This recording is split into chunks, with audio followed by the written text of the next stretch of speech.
하나님 말씀 오늘은 구약성경 창세기 35장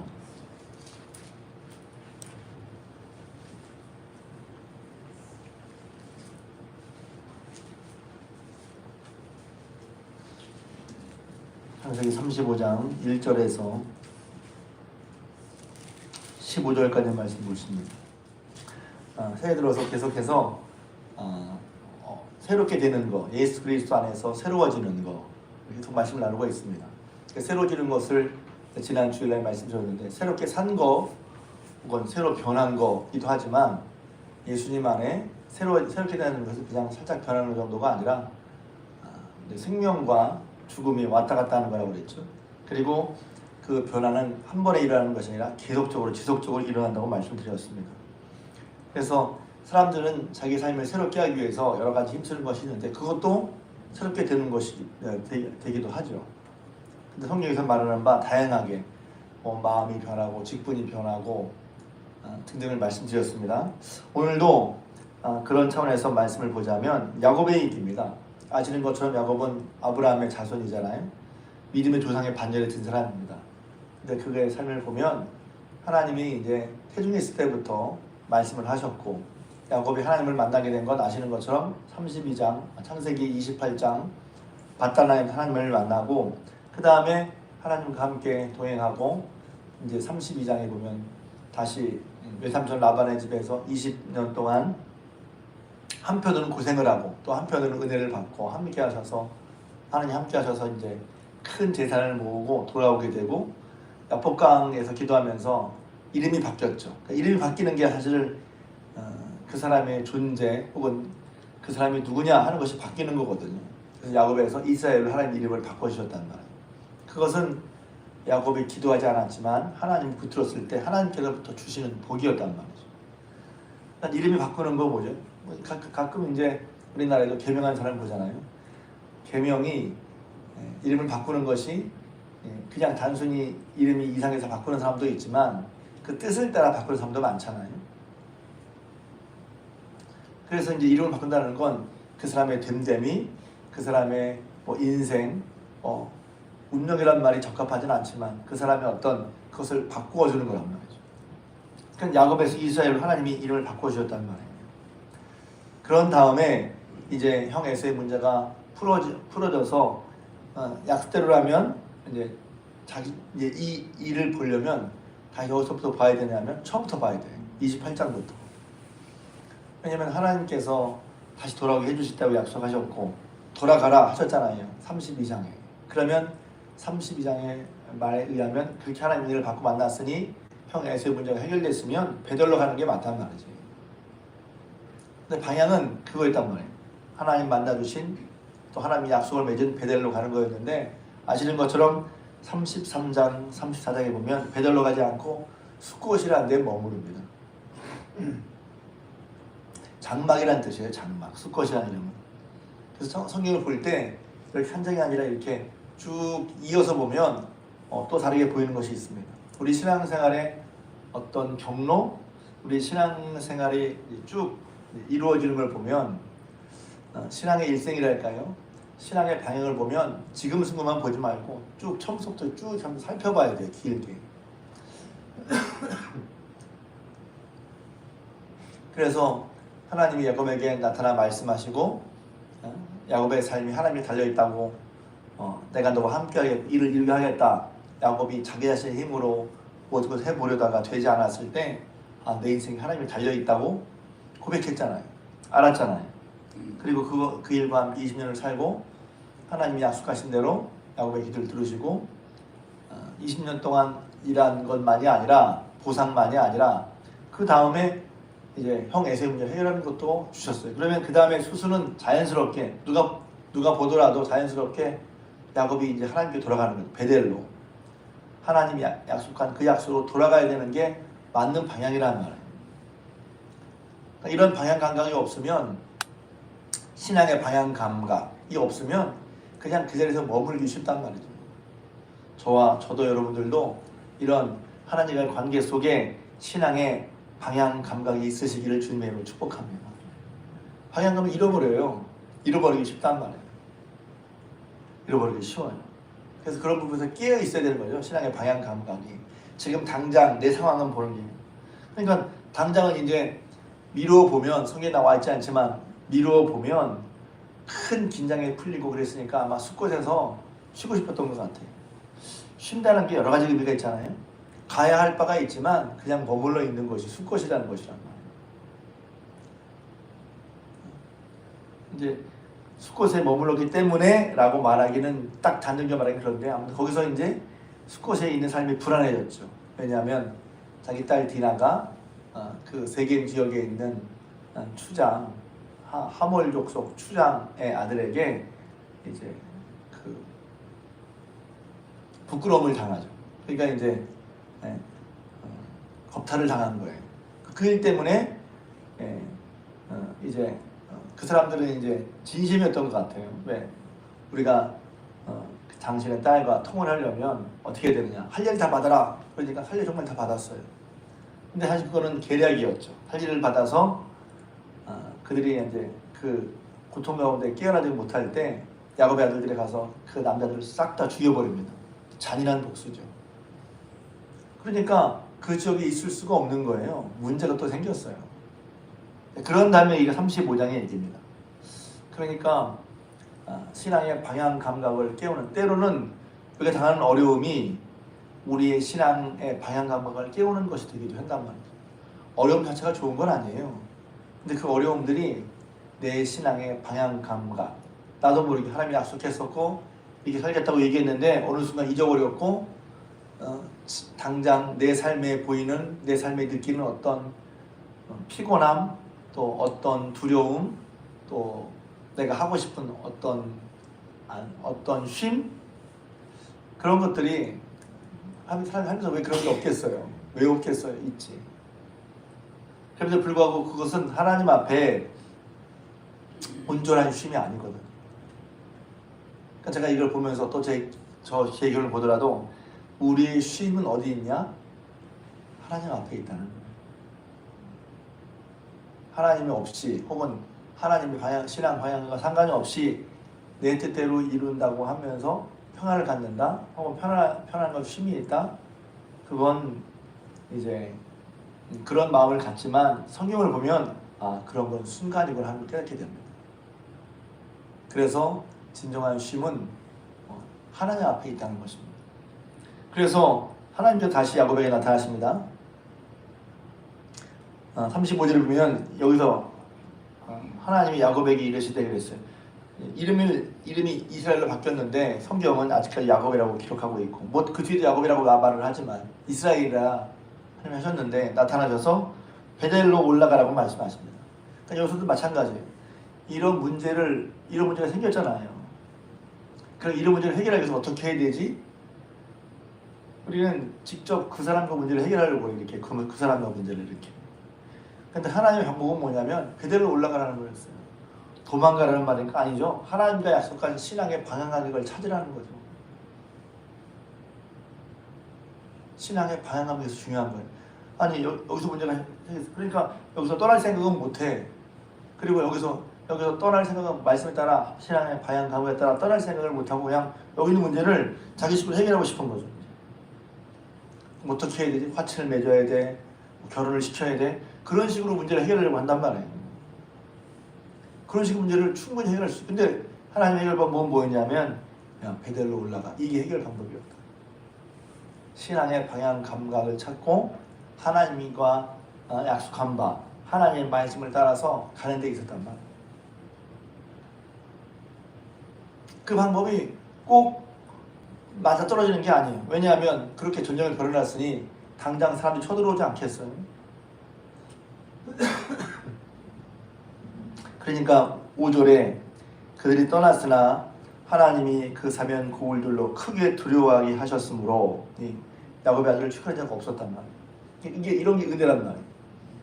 하나님 말씀에 따라 살아갈 때 이게 이러면 좀 두렵고 이러면 좀 맞지 않고 그런 게 있죠. 근데 사실은 하나님께서 하나님 뜻 따라 살려고 할 때 뜻대로 사는 것을 하나님이 도우신다는 것을 여러분 믿고 경험하시길 주님의 이름으로 축복합니다. 하나님이 그 주변 고을들로 두려워하게 해서 사실은 그 당시에라면 저것들 그냥 두면 안 된다. 저것들 꼭 복수해야 된다. 이럴 수도 있었는데 하나님이 그들을 두렵게 하셔서 야곱의 아들들을 야곱의 베들로 올라가는 야곱의 집을 추격한 사람이 없었어요. 그래서 결국은 다시 이제 베델에 돌아왔습니다. 돌아왔는데 9절에 보면 재밌는 말씀하세요. 제가 이제 좋아하는 말씀인데 야곱이 paddan-aram에 돌아오매 하나님이 다시 야곱에게 나타나 그에게 복을 주시고 그랬어요. 지금 돌아온 거예요. 이제 지금 돌아왔다고 한단 말이에요. 그래서 그동안 야곱이 하나님을 떠나 있었다 뭐 이건 아니죠. 그런데 다시 돌아왔다는 말이 참 인상적이었어요. 아, 베델로 가야 돌아온 거구나. 하나님이 돌아와야죠. 하나님을 안 믿거나 하나님을 거역하거나 안 믿겠다고 한 건 아닌데 성경은 이 부분을 가지고 하나님께 돌아왔다고 말을 한단 말이에요. 신앙의 방향 감각에 따라 그렇죠? 내가 지금 내가 이 입을 살기 편하다고 내가 지금 살기 편하다고 편한 것을 뭐라고 그러는 게 아니라 편한 것이 맞는 게 아니란 말이에요. 하나님 부르신 방향 감각에 따라 제일 편한 건 뭐였어요? 그러면 고향에 있는 게 제일 편하지. 안 떠나고 베델에 원래부터 있었던 베델이 아니라 아버지 이삭과 함께 있었던 게 제일 편하지. 그러나 떠날 수밖에 없었고 떠나는 가운데 이거 성경에 나온 거 아니에요. 아, 나중에 보니까 미루어 보니 그래서 야곱이 이스라엘 될 수 있었던 건 떠나서 그런 거예요. 떠나서 거기 그냥 있어서는 야곱이 이스라엘이 될 수가 없었어요. 떠나서 그런 가운데 이제 야곱이 이스라엘이 됐고 그 야곱을 이스라엘로 불러주시고 삶을 변화시켜 주신 하나님 앞에 서야 우리의 삶이 뭐랄까요? 정상 궤도에 들어오는 거란 말이에요. 방향 감각에 따라 정상 궤도에 들어와야 된단 말이에요. 그러니까 하나님 믿지만 신앙의 방향 감각도 잃고 신앙의 정상 궤도에 들어오지 않으면 이런저런 방향 혼란과 모습이 생기는 거란 말이죠. 새해 들어서 우리가 신앙의 정상 궤도에 들어와 있는지 나는 새해 내 신앙의 방향 감각이 있어서 이렇게 가야 돼 하고 있는지 한번 돌아보자는 말입니다. 아니면 편한 데 머물러 있는지 아니면 문제를 신앙의 방향 감각이 아니라 그냥 단지 내가 여기 있기 위해서 이 상황을 해결하기 위해서 하나님께 가는 것 없이 신앙의 방향 감각 없이 없는 채로 그냥 어떤 상식적인 선에서 해결하려고 하고 있는지. 성경은 그런 걸 보여줘요. 문제를 해결할 때 상식선에서 해결하는 것도 필요하죠. 그것도 당연히 무시할 수 없어요. 그런데 성경은 문제 해결을 어떤 식으로 하냐면 하나님과의 방향 감각, 신앙의 방향 감각을 따라서 그 약속을 따라 움직일 때 그 문제 해결 내지는 뭐라 그럴까요? 어떤 쉼 혹은 바람직한 방향으로 삶이 이제 변하는 거, 변화가 주제니까 변하는 것은 신앙의 방향 감각을 따라 신앙의 정상 궤도로 돌아올 때 생기는 거랍니다. 다시 돌아왔다. 그리고선 하나님이 다시 야곱에 나타나 그에게 복을 주시고 다시란 말이 제가 영어 성경을 이건 미처 보지 못했지만 다시란 말이 다시 복을 주셨다. 다시 나타나 again이란 말이 어디에 걸려있는지 모르겠어요. 다시 나타나셨다는 것에 있는 거죠. 하나님 함께 하셨지만 그에게 다시 나타나 복을 주시고 하시는 말씀이 10절에 보면 내 이름이 야곱이지만은 내 이름을 다시는 야곱에 부르지 않겠고 이스라엘이 내 이름이 되리라. 다시 확증해 주시고 11절, 12절, 13절 하나님께서 약속하신 복을 다시 확증해 주셨어요. 그 복을 확증받는 그 시점 혹은 다시 하나님께서 복을 말씀하신 대로 이끌어지는 그 시점이 어디냐? 하나님 앞에 돌아와서 신앙의 정상 기도에 들어왔을 때라고 하는 것입니다. 신앙의 방향 감각에 따라서. 그러니까 우리 예수를 보면 야곱도 그랬구나. 20년 동안 그렇게 하나님을 살던 야곱도 그러니까 야곱이 뭘 부족했다 이런 게 아니라 근데 우리의 모습이죠. 그것이.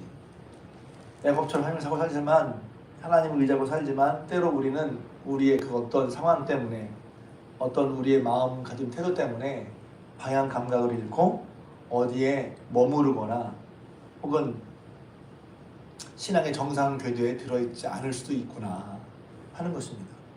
그러니 신앙의 방향감을 찾아서 하나님의 말씀대로 다시 그리로 돌아갈 때 그때 이제 어떤 의미에서 새로워지는 거란 말이죠. 그냥 내가 있는 것이 편하다, 내가 있는 것이 괜찮다 이 아니라 우리 안에는 말씀과 성령, 그러니까 하나님의 말씀을 깨닫게 되는 것이죠. 그래서 그것은 마치 뭐로 비유하냐면 광야에서 불기둥과 구름기둥이란 말이죠. 그래서 사람으로서 계속 광야 교회라고 그랬거든요. 사도행전 7장에. 광야 사람과는 마찬가지예요. 그런 중요한 것은 불기둥과 구름기둥으로 그때마다 인도함 받는 게 중요하단 말이죠. 그게 신앙의 방향 감각인 것이죠. 한편으로 볼 때. 창세기에서 보면 오늘 말씀해 보면 그래서 야곱이었는데도 신앙의 방향 감각을 잃고 아니면 다른 말로 알고 있었지만 하려고 하지 않는 것. 알고 있었지만 그냥 이렇게 있는 것 말입니다. 주저앉아 있는 것. 그러면도 있지 않겠어. 이렇게 해야 되는 걸 아는데 그냥 앉아 있어. 가야 되는데 앉아 있어. 떠나야 되는데 앉아 있어. 근데 그런 것도 문제를 회복할 때, 문제를 회복이라기보다 문제를 풀어갈 때, 혹은 그 문제에서 벗어나려고 할 때 신앙의 방향 감각에 따라 정상 궤도로 떠날 때 그리 시작되는 거예요. 그러니까 성경이 이런 것을 보여주는 게 참 놀랍죠, 사실은. 그래서 이 성경을 근거로 우리의 삶에 내 신앙의 방향은 어디로 가고 있지? 예수님 믿고 삶을 살아갈 때 내 삶의 방향은 어디를 지향하고 있냔 말이에요. 어디를 목표로 삼고 거기를 가려고 하고 있냔 말이에요. 내 신앙의 목표는 뭐예요? 이것도 이제 그럴 수 있죠. 신앙의 목표가 뭡니다 할 수 있지만 이게 또 때로는 이게 너무 애매한 말이 될 수 있지만 신앙의 목표는 방향은 하나님인 거란 말이에요. 하나님과 그 약속의 방향을 따라가는 것이 신앙의 정상 궤도란 말이죠. 그렇게 따라갈 때 우리 삶에 여러 가지 이제 어떤 목적지가 있겠죠. 내 인생의 뭐 방향도 있고, 뭐 이런 직업을 택했다, 이런 어디에 거주하겠다 그런 것도 뭘 있게 되는 것이지만 우리의 궁극적인 방향은 그것 자체가 아니라 이런 삶을 살기를 바란다. 그것 자체가 아니라 우리의 신앙의 궁극적인 마지막 골 방향은 하나님이 되는 것이죠. 그게 우리의 신앙인 거예요. 그래서 하나님 앞에 돌아올 때 하나님이 다시 야곱에게 복을 주셨다는 것입니다. 이게 야곱이 다시 새로워지는, 이미 새로워졌다는 것이 한 번이 아니죠. 다시 새로워져서 다시 나타나시고 그에게 복을 주시는 그 은혜를 경험했어요. 저 여러분들도 다시 우리의 신앙의 방향 감각, 또 우리 신앙의 방향 감각이 있어서 우리의 삶의 어떤 문제를 해결할 때 그런 방향 감각에 따라서 신앙의 정상 궤도로 들어오는 것이, 또 하나님께 가는 것이, 그것이 우리 삶을 새롭게, 그러니까 우리가 그렇게 하면, 하나님 따라 그렇게 하면 하나님이 새롭게 해주시는 것이죠.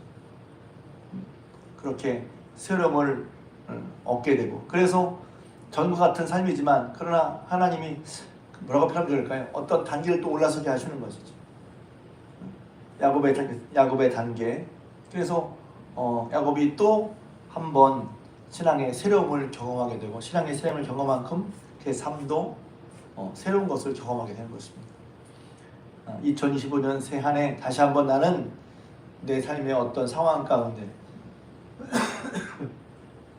신앙의 방향 감각에 따라 가고 있는지, 아니면 지금 현실과 지금의 문제를 내 식으로만 해결하려고 하고 있는지 돌아보고, 신앙 믿음의 방향 감각에 따라서 신앙의 정상 궤도 속으로 다시 들어가서 다시 하나님 앞에 하나님을 만나고 또 하나님이 주시는 복을 받고 살아가시는 저와 여러분들, 우리 중학교 성도들 되시기를 주님의 이름으로 부탁을 드립니다.